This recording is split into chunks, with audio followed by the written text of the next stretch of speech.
nagtanggap ng maleta.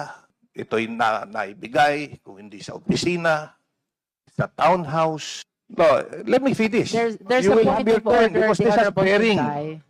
This is not an allusion Order. to prejudge the veracity of the allegations. Honorable Sintay, there is a point of order. This is also a And point that of order, enjoys the Madam highest Chair. hierarchy among all the motions. The speech of our distinguished colleague is absolutely relevant to the question of sufficiency of form and substance.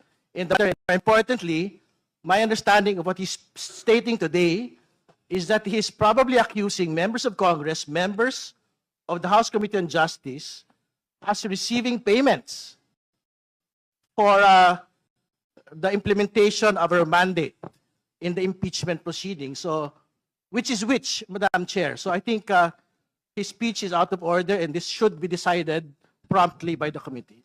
Your He is statement to jumping the the gun. impeachment proceedings. He is jumping the gun. This is actually relevant not only in the determination of form and substance. This is relevant in the impartiality, in determining the impartiality of this hearing, which is very important. Madam Chair, this is not an accusation.